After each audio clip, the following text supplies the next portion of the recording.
34, 35, and 36 of the Criminal Procedure Code Act have to be heard in harmony with the sections 132 and 133 of the Trial on Indictment Act, among other provisions.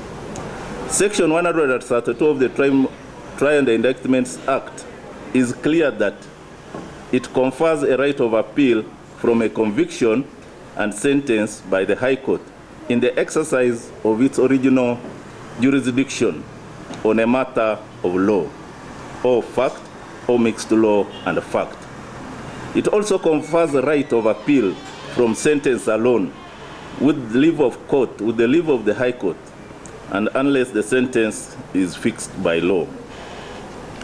Further, Section 133 of the Trial and Indictments Act deals with appeals against special findings.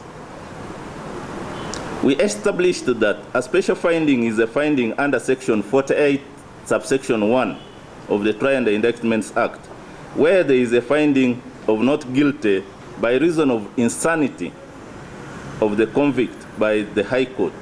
Secondly, Section 194(1) of the Penal Code Act provides for a special finding to the effect that the accused was guilty of murder but with the diminished responsibility on account of abnormality of mind.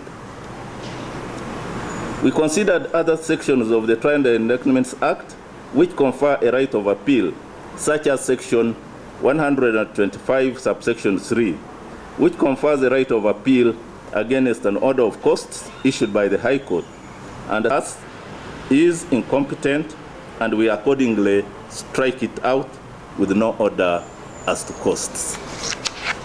We saw order. Is incompetent, and we accordingly strike it out with no order as to costs.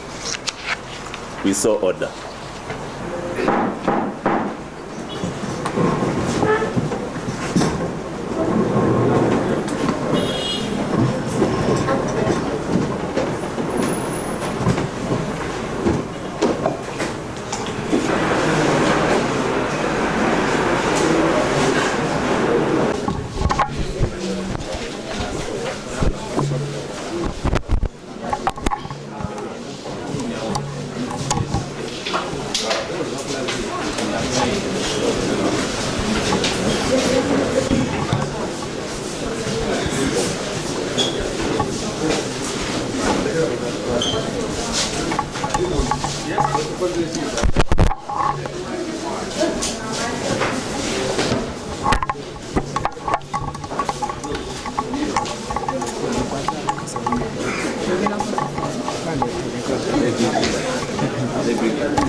I interfaced with our clients, the Honorable Ssegirinya and the Honorable Alan, with all options on table.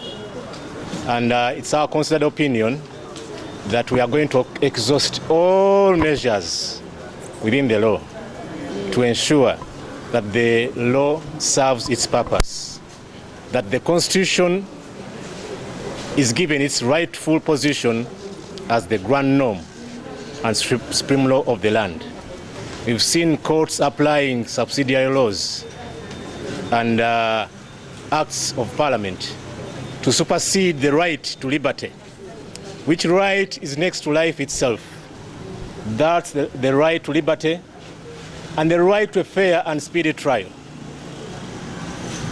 We conferred and agreed that if we lose this appeal at this stage, we file a constitutional petition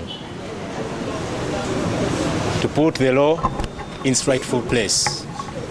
Right away, we are preparing a draft of a constitutional petition to ensure that the guaranteed rights under Article 23 of the Constitution and under Article 28 of the Constitution of the Republic of Uganda are applied by the Constitutional Court and all courts thereunder.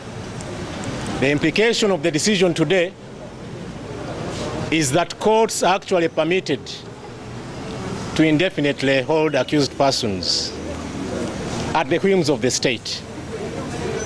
We think it's not the right position of the law, and ours as lawyers and officers of court is to keep on telling the court the right thing to do. And the right thing to do is very clear. You cannot look on when rights are being trampled by the very institutions that should protect these rights. Before a court of law, we saw bail being granted by court and the same court taking away that bail at the hands of the state. I don't think this was the intention of the legislature. I don't think this was the intention of the framers of the Constitution of the Republic of Uganda. So we are duty bound, and we are going to ensure that we do all that is within the lawful means to ensure that the honorable members of Parliament, now incarcerated, now close to a year, are brought to justice the way we know it and the way it may be applied within the confines of the Constitution of the Republic of Uganda of 1995. We've seen the state bringing authorities in court of 2003. I don't think this court should go back before the 2005 Constitution. I'll not be detailed in this regard. These are some of the issues we are going to present in a constitutional petition soonest. Ensalawo ya leero eraga nti nno omuntu asobola okuumibwa mu kwabula muliro nga tewali nsonga. Newankubadde Constitution etulaga bulungi nnyo nti omuntu alina eddembe okweyimirirwa. Naye nga tusinziira ku nsonga ezaweebwa kooti enkulu, kooti eno etulaze bulungi ekirungi nti si kya mazima, si kya bwenkanya okuumira omuntu mu kkomera nga n'omusango gwe teguwulizibwa. Ekyo kooti eno yennyini yekyogedde. Naye bwe yandimaze okwogera ekyo, yandirabye nti nno eddembe lya speed trial eriri mu kawaayiro ka Constitution namba 28 eryo lisinga ensala ya kooti eyajjawo bail eyalewereddwa aba honorable members of Parliament. Naye bwebanga eno pano yeetiiridde obutasala musango mu mazima g'etteeka eryo nga bwe lirambika, tugenda kukomawo mu Constitutional Court tulabe nti nno erambika kooti zonna ku ddembe eryobeebange eryaweebwa Constitution nti omuntu alina eddembe okweyimirirwa bw'abanga ddala kooti ekakasa nti ajja kubaawo oba ajja kulabika mu maaso ga kooti omusango egulirwa. Naye naddala nti bw'ebanga gavumenti nga taffe bwe tumanyi tesobola kuwuliriza muntu musango mu bbanga ettono oba erisaanidde, oyo omuntu aba alina kuteebwa. Eyo Constitutional Command tetunula mateeka gano malala kasita Constitution egambye ensonga yonna fenna ekooti naffe bannamateeka na Uganda fenna kiba kitukakatako ogobera Constitution.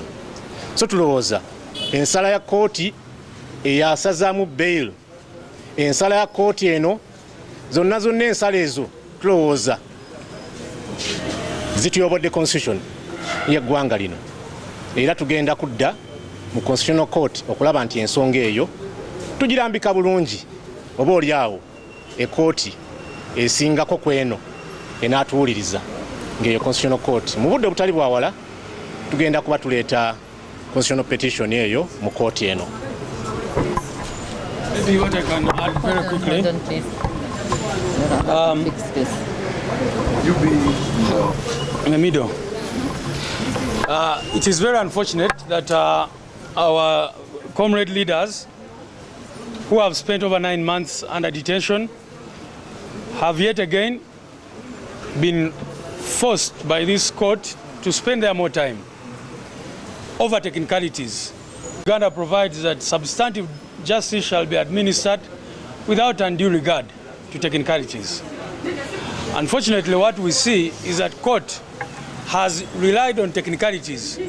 When we came here last week for hearing, the court realized it itself. The judges said that these people have spent 9 months under detention. The hearing of the case, the trial, has not yet commenced. They are members of parliament.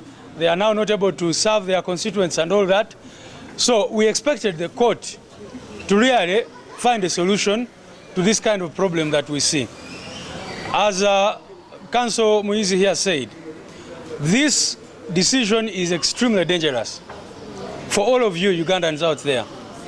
It means that the High Court, once it refuses to give you bail, you have nowhere to go. You have nowhere to go. And General Museveni has spoken about appointing cadre judges so many times. The reason why we want to always to have opportunities to go to the Court of Appeal, to go to the Constitutional Court, to the Supreme Court, is because maybe you want to get a decision from a panel of 3 people. Maybe you can find sobriety there. If it is a Court of Appeal, for example, if the Constitutional Court, 5 judges, if it is the Supreme Court, 7 or even more, so that you can at least get justice when you go to before those courts of law. But now what court has said, you can imagine, all of you Ugandans know what has been going on. These people were given bail by one court, asked to pay 20 million shillings, which they paid. They were immediately arrested, charged with some, an extra bogus charge, and now they've spent 9 months in detention. That is what it means for you, a Ugandan who's out there, that once the High Court declines to grant you bail, you have nowhere to run, which we think is fundamentally wrong. The same court can give you and take away. Yeah, because what they are saying now is that you should go back to the High Court and apply. And the Honorable Ssegirinya and Honorable Ssewanyana have applied several times. As you know, they filed 2 other applications for bail before the same court, and the court refused to entertain these matters, to even fix them. So this is a very, very, very bad day for the administration of justice in this country, and I think it must be challenged in the Constitutional Court, like he said. But most importantly, what we've always told you, comrades and countrymen, that our salvation, our redemption will come in all Ugandans realizing the need to rise up and defend ourselves from this kind of problem. Ensala ya koti lero kyanaku nnyo, kati kooti kyetegeezezza nti High Court bwe batekuwadde bail, tosobola kwekubira nduulu mu kooti esingawo. Ekyo kibi, kubanga kooti ya wansi kati nga High Court nga bwe mumanyi yawa bano ababaka baffe bail, naye amagye ne gabakwata ne gabawamba ne galeeta akasanga akalala akatono nnyo ke bakozesezza okubasiba kati emyezi 9.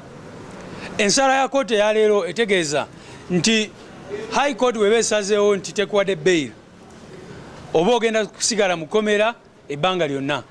Kyetulowooza nti kyanaku nnyo, si lw'ababaka baffe bano bokka, naye bannayuganda mwenna abali eyo abatulaba, nti kati kitegeeza nti ogenda mu High Court, mujjukire bulungi nnyo kooti yabawa bail, amagye ne gadamu ne gabawamba ne baleeta akasanga akalala.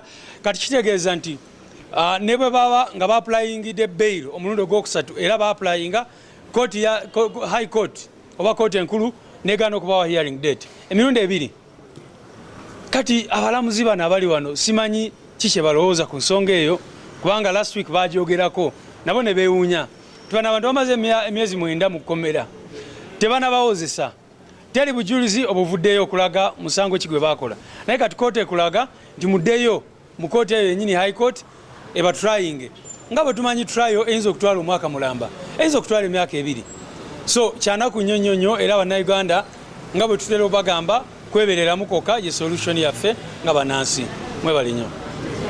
Yeah, today's decision is setting a very bad precedent in the administration of justice in this country, because as you have all heard, the decision implies that now when the High Court does not grant you bail, you will not have a right of appeal, and that is very absurd.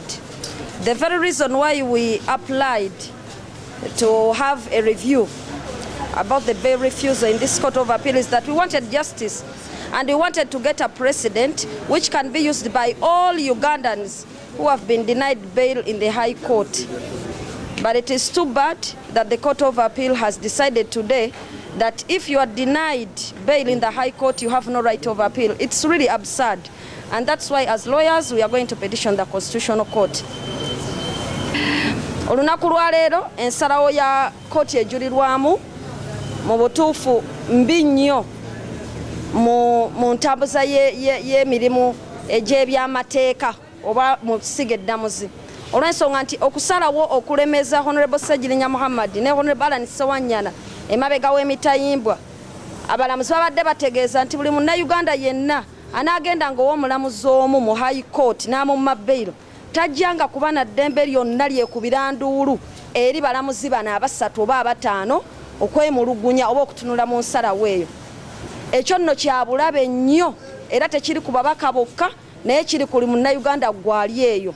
Kyova olaba nga bannamateeka tugenda kulwana okulaba nti tukomawo mu Constitutional Court etunuulire etteeka eryo erikkiriza omuntu okuba nti yeeyimirirwa kubanga ensalawo ya leero eringa egamba nti eddembe ly'okweyimirira mu Constitution erituddeko oba eriggyeewo mu ngeri emu oba endala. Kiba kitegeeza nti munnayuganda ogendanga kuba oli ku mmasa ya mulamuzi omu gye bakututte mu High Court.